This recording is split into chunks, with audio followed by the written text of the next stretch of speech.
Friends, my name is Manish Dasarwal. Welcome to my YouTube channel. तो आज हम गोंडवाना यूनिवर्सिटी का कॉम्प्लेक्स एनालिसिस का एक प्रीवियस ईयर देखेंगे।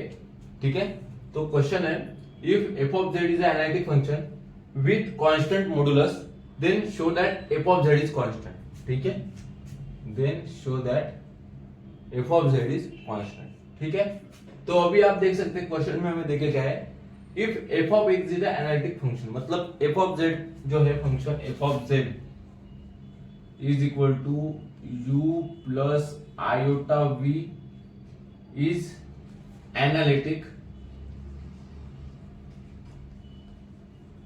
function। ठीक है, ये हमारी गिवन कंडीशन है।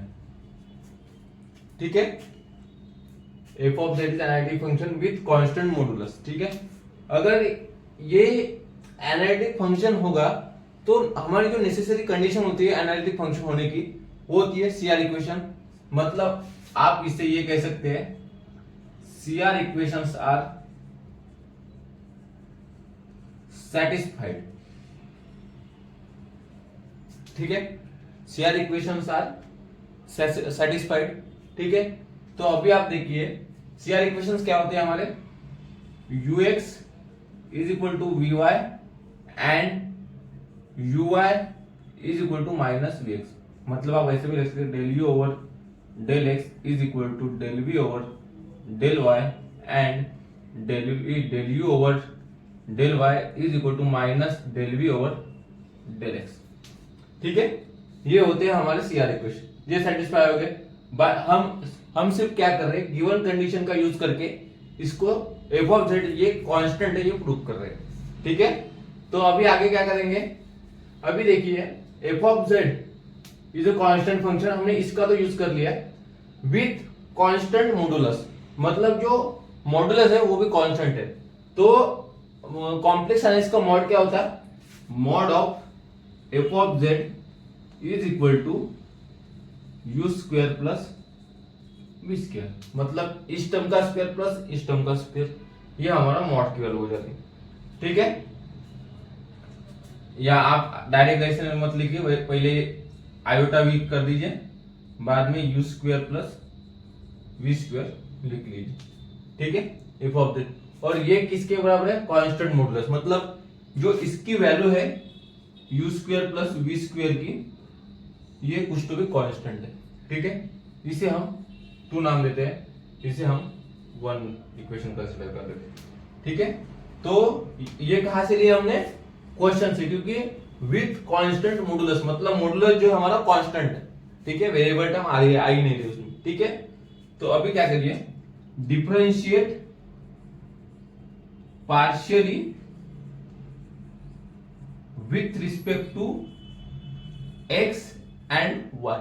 ठीक है, दोनों को, इस इक्वेशन को एक बार एक्स के साथ पार्शियल डिफरेंशिएट करिए, एक साथ y, एक बार y के साथ कीजिए। ठीक है, तो मैं दोनों को एक साथ लेके चल रहा हूं। ठीक है, तो अगर हम x के साथ करेंगे तो क्या आ जाएगा, 2 into u del u over del x plus 2 into v del v over del x.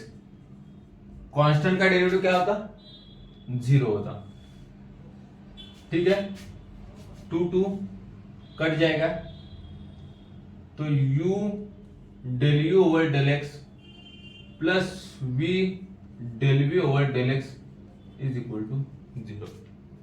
ठीक है, अभी आप y के रिस्पेक्ट में करिए तो क्या आ जाएगा, 2u del u over del y plus 2v del v over del y, constant का डेरिवेटिव 0।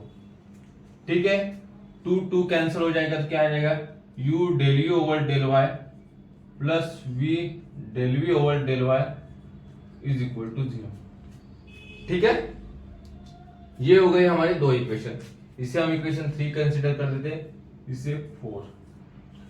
ठीक है, इसे 4 कंसीडर कर देते हैं। तो अभी आप देखिए यहां तक हमने सॉल्व कर दिया। ये बेसिकली हम क्या किए, डिफरेंशिएट करने के बाद ये टर्म हमें मिल गई। ठीक है, तो अभी हम इन दोनों इक्वेशन में सीआर इक्वेशन का यूज कर सकते हैं। ठीक है, तो ये क्या आ जाएगा, ux u u x plus v v x is equal to 0। ठीक है, u del u over del y क्या होता है हमारा, del u over del y क्या होता, ये वाला टर्म माइनस वी एक्स। ठीक है, तो इसे हम माइनस वी एक्स लिख सकते हैं, प्लस क्या है यहाँ पे v, del v over del x क्या, del v over del y क्या होता है हमारा, del v over del y, del v over del x होता है, मतलब u x is equal to 0। ठीक है, तो इसे आप रिकंसिडर कर दीजिए, ये माइनस आप आगे लेके आइए। ठीक है, तो अभी आप क्या कीजिए, इसमें हमने यहां तक सॉल्व कर दिया। अभी आपको एक क्लियरली बात दिख रही होगी, अगर आपको ए स्क्वायर प्लस बी का होल स्क्वायर का फार्मूला याद होगा तो इससे हम कुछ टर्म रिमूव कर सकते हैं। ठीक है, मतलब आप देखिए ए प्लस बी का स्क्वायर प्लस ए माइनस बी का स्क्वायर, हम इन दोनों को ऐड करेंगे ना तो क्या आ जाएगा, ये और ये टर्म बचेगी, मतलब क्या हो जाएगा a square plus b square plus 2ab plus a square minus plus b square minus 2ab। ठीक है, वैसे ये और ये कैंसिल हो जाएंगे और ये बचेंगे। ठीक है, मतलब हमें वैसा ही कुछ यहाँ पे दिख रहा है। ठीक है, तो हम क्या करेंगे, इसे पहले स्क्वायर करेंगे, बाद में हम इसे ऐड करेंगे। ठीक है, पहले क्या करेंगे, स्क्वायर करेंगे, बाद में इसे हम ऐड करेंगे। तो इसे हम 5 6 squaring equation 5 and 6 and then add.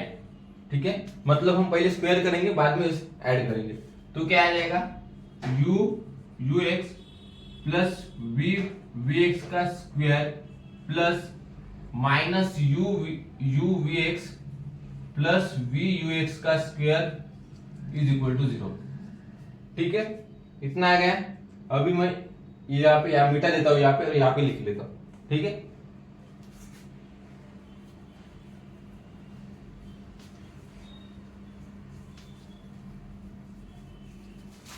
ठीक है, अभी आप देखिए यू का स्क्वायर मतलब ए स्क्वायर वाला फार्मूला लगाएंगे, ए प्लस बी का होल स्क्वायर वाला, तो क्या आ जाएगा, u square u x square plus v square v x square plus 2u x v x. ठीक है, plus u square v minus का माइनस है, लेकिन माइनस का स्क्वायर भी प्लस ही आता है, इसलिए प्लस ही लिख रहे हैं हम। तो v x square plus v square u x square minus 2u v x into v u x. ठीक है, इज इक्वल टू 0। ठीक है, तो आप इन दोनों को ऐड करेंगे ना तो ये वाली टर्म हमारी कैंसिल हो जाएगी, माइनस प्लस एक करके इसलिए कैंसिल हो जाएगी और ये ऐड हो जाएगी। तो क्या कर सकते हैं हम, इसमें u कॉमन निकाल सकते हैं, इसमें v कॉमन निकाल सकते हैं। ठीक है, तो क्या करेंगे, u square u x square plus v x square common निकालने के बाद। ठीक है, इन दोनों इक्वेशन पे हमने यू स्क्वायर कॉमन निकाल लिया। ठीक है, वैसे ही वी स्क्वायर हमने कॉमन निकाल लिया, तो क्या आ जाएगा, u x square plus v x square is equal to 0। ठीक है, ऐसे आ गया। अभी आप देखिए ये दोनों कॉमन टर्म है, ये दोनों कॉमन टर्म है, इसलिए हम इसे बाहर निकाल सकते हैं। तो क्या आ जाएगा, u square v square u x square plus v x square is equal to 0। ठीक है, तो हमें तो एक बात पता है, जो हमने सॉल्व किया था कि हमें जो u square plus v square वाली टर्म जो मिले थे, मॉडुलस जो था हमारा कांस्टेंट था, ये मॉडुलस की टर्म है, हमने मॉडुलस निकाला था। अभी थोड़ी देर मैंने मीटर दिया है यहाँ पे, इसीलिए नहीं दिख रहा है, लेकिन हमने इसको कांस्टेंट कंसीडर किया था, मतलब कांस्टेंट हमें देखे क्वेश्चन में, तो ये कभी भी 0 नहीं हो सकता, कांस्टेंट है उसकी वजह से, क्योंकि कांस्टेंट होती है पूरी की पूरी टर्म 0 होती है, मतलब ये तो 0 नहीं है, मतलब ये वाली टर्म नॉट इक्वल टू 0 है। ठीक है, u square plus v square is equal to c, hence is not equal to 0। ठीक है, तो अब आप देख सकते हैं अगर ये 0 नहीं हो रहा है तो इसे हमें 0 लेना ही पड़ेगा, क्योंकि इसका जो मल्टीप्लीकेशन है वो 0 आएगा, 0 आ रहा है, और 0 आ रहा है इसकी वजह से इन दोनों का मल्टीप्लिकेशन तभी 0 आएगा, या तो ये 0 होना चाहिए पूरा पूरा, या तो ये 0 होना चाहिए, लेकिन ये हमें 0 नहीं है, ये क्लियरली देखे, इसलिए इसे 0 होना पड़ेगा। ठीक है, इसे 0 होना पड़ेगा, तो क्या आ जाएगा u square ux square plus vx square is equal to 0। ठीक है, तो अभी आप देखिए दोनों का स्क्वायर है और इज इक्वल टू 0। अगर ये नेगेटिव हो पॉजिटिव हो कुछ भी हो, स्क्वायर है उसकी वजह से ये हमेशा पॉजिटिव रहेगा, ये नेगेटिव हो पॉजिटिव हो कुछ भी हो, अगर ये नेगेटिव भी हो गया तो भी पॉजिटिव रहेगा, स्क्वायर है उसकी वजह से। ठीक है, स्क्वायर है उसकी वजह से पॉजिटिव रहेगा, तो हमें ये क्लियरली बात दिख रही है कि इन दोनों को भी हमेशा 0 होना पड़ेगा, तभी ये पॉसिबल कंडीशन होगी। ठीक है, मतलब ux हमेशा 0 होना चाहिए और vx हमेशा 0 होना चाहिए। अगर ये दोनों -1 भी रखेंगे आप और इसे +1 रखेंगे, -1 का सिर्फ 1 + 1 2, नॉट पॉसिबल 0। मतलब इसे भी 0 होना पड़ेगा, इसे भी 0 होना पड़ेगा, तभी हमारी जो कंडीशन है फुलफिल करेगी। तो ux इज इक्वल टू 0 और vx इक्वल टू 0 आ गया। तो del u over del x हमारा, एक मिनट,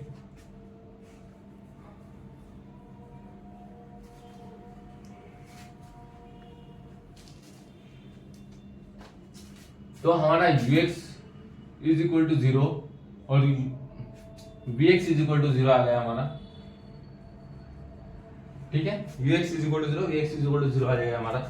तो अभी आप बताइए, मतलब है del u over del x is equal to 0 and del v over del x is equal to 0। हमारा जो डेरिवेटिव होता है वो 0 कब होता है, जब हमारा फंक्शन जो होता है वो कांस्टेंट होता है।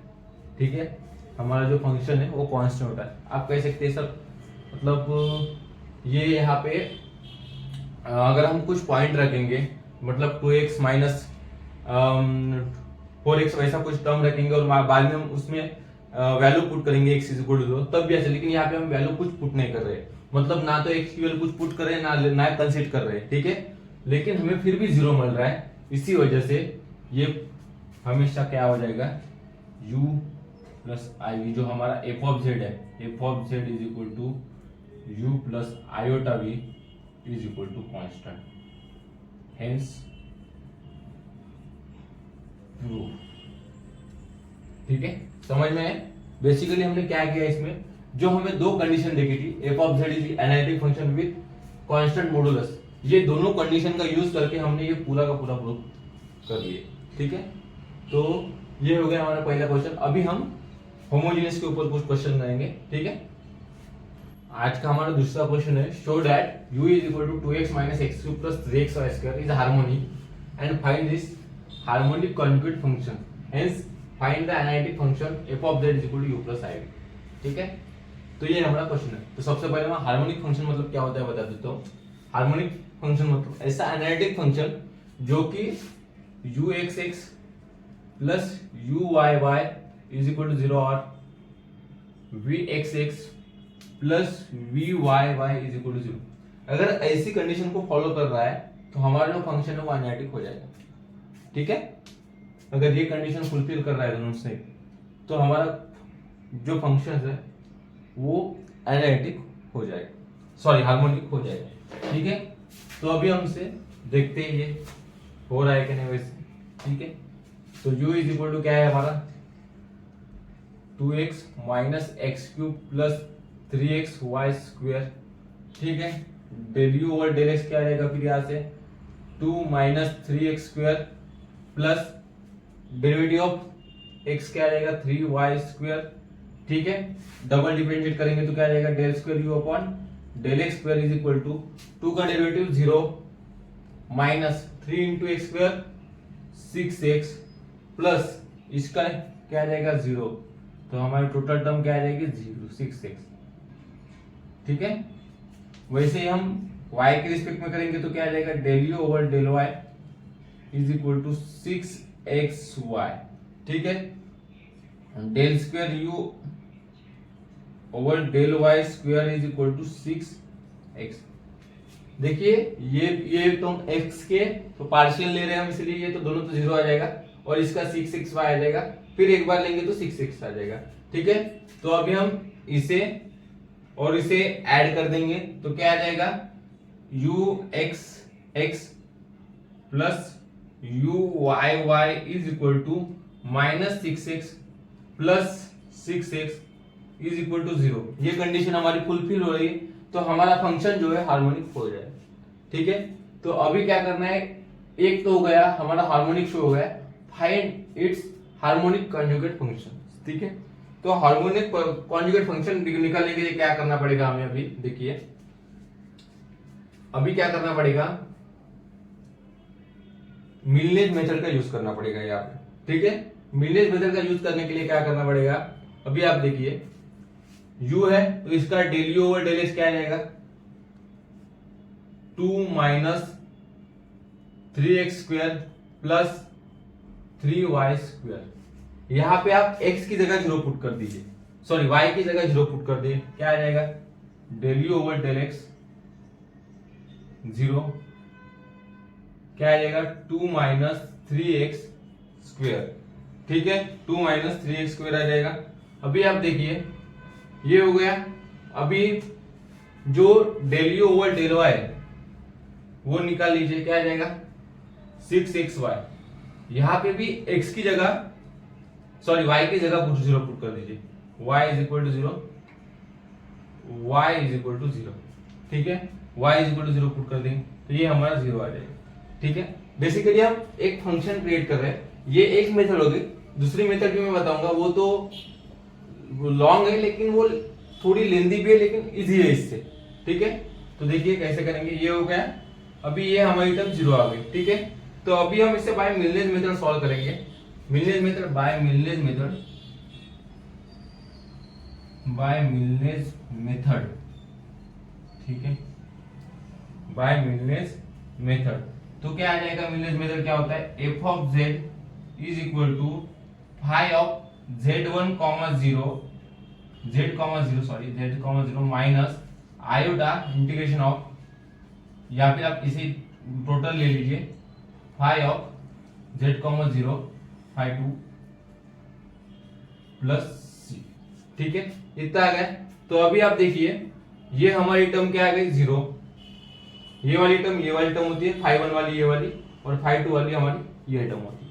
ठीक है, तो अभी आप देखिए ये वाला जो है तो हम यहाँ पे क्या करेंगे, x की जगह z पुट कर देंगे 3z स्क्वायर, और ये तो हमारा 0 ही है। ठीक है, ये तो हमारा 0 है। ठीक है, 0 हो गया। अभी आप देखिए प्लस कांस्टेंट, अभी आप देखिए ये हमें dz के रिस्पेक्ट में इंटीग्रेट करना है। ठीक है, तो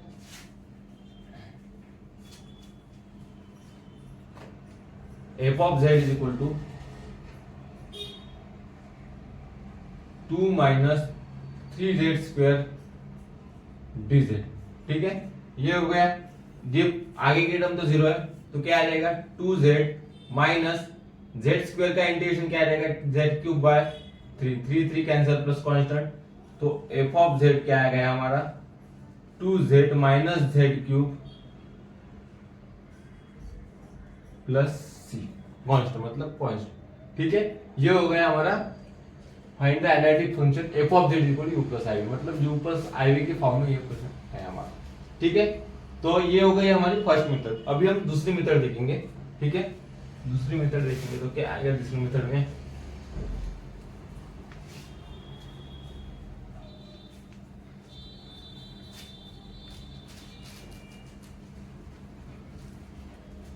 दूसरी मेथड इजी इसलिए उसमें बेसिकली हम एनालिटिक और सीआर इक्वेशन का यूज करने वाले। ठीक है, तो हमें देखिए u is equal to 2x minus x cube plus 3x y square. ठीक है, ये हो गई हमारी कंडीशन जो इनिशियल देखे। ठीक है, तो अभी आप देखिए del u over del x is equal to 2 minus x square का डेरिवेटिव क्या आ जाएगा 3x square plus 3y square. ठीक है, इतना हो गया। अभी आप देखिए डिफरेंशिएट और एक बार करिए, del u over del y, तो क्या आ जाएगा, ये तो जीरो होगा, ये भी जीरो होगा, तो क्या आ जाएगा 6xy, ये टर्म आ जाएगी हमारी। ठीक है, तो जो हमें एक चेन रूल पता है, dv is equal to del u over, sorry v की रिस्पेक्ट मिल रही है इसलिए del x dx plus del v over del y dy। ठीक है, ये हो गया, ये हमारा डिफरेंशियल फॉर्म ऐसे चेन रूल के साथ लिख सकते हैं इसे। ठीक है, तो del v over del x जो है हमारी, इसे हम इक्वेशन 1 दे देते हैं। ठीक है, तो जो हमारे del u over del x है, इसे ही हम del v over del y लिख सकते हैं बाय सीआर इक्वेशन। ठीक है, बाय सीआर इक्वेशन हम लिख सकते हैं इसे, और इसे minus del v over del x लिख सकते हैं। ठीक है, तो हम ये वैल्यू यहाँ पे पुट कर सकते हैं। ठीक है, तो क्या आ जाएगा फिर -6xy dx plus del v over del y की value 2 minus 3x square plus 3y square dy। ठीक है, ऐसा आ गया। अभी आप देखिए ये जो इक्वेशन है वो एग्जैक्ट है क्या नहीं, यहाँ पे देखिए m इज इक्वल टू क्या दिख रहा है आपको 6xy and n is equal to 2 minus 3x square plus 3y square. आप ऐसे कंपेयर कर दीजिए। ठीक है, कंपेयर करने के बाद आप सभी ने फर्स्ट ईयर में ये जो डिफरेंशियल इक्वेशन चैप्टर होता है, ऑर्डिनरी डिफरेंशियल इक्वेशन, वो सॉल्व कैसे करेंगे वो वाला पूरा चैप्टर हमने आपने पढ़ लिया होगा। तो हम बेसिकली वही कॉन्सेप्ट यहाँ पर यूज करने होंगे। ठीक है, तो यहाँ पे देखिए m और n हमें मिल गए। ये जो फॉर्म होती है ये होती है एग्जैक्ट डिफरेंशियल इक्वेशन वाली फॉर्म। ठीक है, एग्जैक्ट डिफरेंशियल फॉर्म होती है ये। अभी हम कह नहीं सकते कि एग्जैक्ट डिफरेंशियल इक्वेशन है करके, लेकिन ये एग्जैक्ट डिफरेंशियल फॉर्म तो है। तो ठीक है, तो डेल एम ओवर, यहाँ पे देखिए एग्जैक्ट डिफरेंशियल इक्वेशन होने के लिए क्या करना पड़ेगा, ये कंडीशन फुलफिल होनी चाहिए, del m over del y is equal to del n over del x. अगर ये कंडीशन हमारी फुलफिल हो गई तो जो हमारा डिफरेंशियल इक्वेशन है वो एग्जैक्ट बन जाएगा। ठीक है, तो देखिए del m over del y क्या आ जाएगा, यहाँ से del m over del y is equal to -6x। ठीक है, वैसे ही del n over del x क्या आ जाएगा, del n over del x क्या आ जाएगा, ये 0 हो जाएगा -6x, और ये भी y की टर्म में ओनली इसलिए 0 हो जाएगा। ठीक है, तो आप देख सकते हैं कि दोनों इक्वल आ रहा है, तो हमारा जो डिफरेंशियल इक्वेशन है वो एग्जैक्ट डिफरेंशियल इक्वेशन बन रहा है। ठीक है, जो हमारा डिफरेंशियल इक्वेशन है वो एग्जैक्ट डिफरेंशियल बन रहा है। तो अभी इसे आप एग्जैक्ट डिफरेंशियल इक्वेशन का वर्किंग रूल आप सबको पता होगा, जैसे हम सॉल्व कर सकते हैं। तो क्या आ जाएगा, v is equal to m dx y as constant. ठीक है, y को यहां पे हम कांस्टेंट की तरह लेंगे, plus terms free from x। ठीक है, हमारे जो टर्म्स है वो x के हिसाब से फ्री रहने चाहिए। ठीक है, dy। ठीक है, तो क्या आ जाएगा फिर, m की वैल्यू क्या है -6xy dx प्लस, ठीक है, जो x के टर्म है उसे बाहर निकाल के फेंकिए, क्योंकि हमें टर्म्स फ्री फ्रॉम x चाहिए, मतलब x के टर्म हमें चाहिए ही नहीं। ठीक है, तो ये वाली जो टर्म है वो आएगी नहीं, सिर्फ ये दो आएंगे। ठीक है, तो 2 प्लस 3y स्क्वायर dy। ठीक है, तो इसका इंटीग्रेशन x के रिस्पेक्ट में क्या आ जाएगा, 6y x square by 2 plus 2y plus 3y cube by 3। ठीक है, ये कैंसिल, तो क्या आ जाएगा -3x square y plus 2y plus y cube. ठीक है, इतना आ गया। तो ये हो गई हमारी b की टर्म। हमें b मिल गया 3x square y plus 2y plus y cube. ठीक है, ये हमें मिल गया। अभी हमें u भी मिल गया, हमें v भी मिल गया, हमें सिर्फ एनालिटिक फंक्शन जो है वो डिस्क्राइब करना है। ठीक है, मतलब कंस्ट्रक्ट करना है। तो क्या आ जाएगा फिर एनालिटिक फंक्शन हमारा,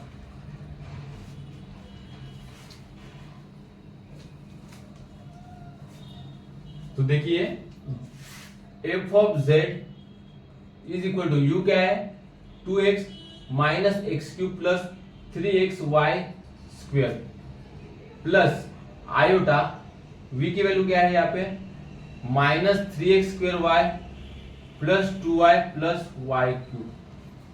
ठीक है, तो ये हो गया हमारा equation u plus iota v की। ठीक है, तो हम दोनों मेथड से जा सकते हैं। ठीक है, आप इसे उस फॉर्म में भी कन्वर्ट कर सकते हैं। कैसे करेंगे देखिए 2x माइनस एक्स क्यूब, ठीक है, इसे रहने दीजिए आप, इसे यहां पे मल्टीप्लाई करेंगे तो आयोटा 2y आ जाएगा। ठीक है, और ये माइनस एक्स क्यूब है, minus x cube plus 3xy square minus iota 3x square y plus iota y cube. ठीक है, तो आप इसे 2 कॉमन निकालेंगे, x प्लस आयोटा y मतलब z की वैल्यू बन रही है यहाँ पे देखिए प्लस, ठीक है, सॉरी यहाँ पे माइनस कॉमन निकालेंगे हम, तो minus x cube minus 3x y square plus iota 3x square y minus i y cube, ये टर्म आ रही है हमारी। तो आप बेसिकली देख सकते हैं ये जेड क्यूब भी बन रहा है। ठीक है, ये टर्म हमारे जेड क्यूब भी बन रहा है। ठीक है, तो ये हो गया हमारा जो हमारा कॉन्जुगेट हार्मोनिक कॉन्जुगेट फंक्शन लेना था वो क्वेश्चन का आंसर हमारा। ठीक है, तो आज के लिए हम इतना रखते हैं, बाकी के क्वेश्चन हम अगले वीडियो में देखेंगे। ठीक है, थैंक यू।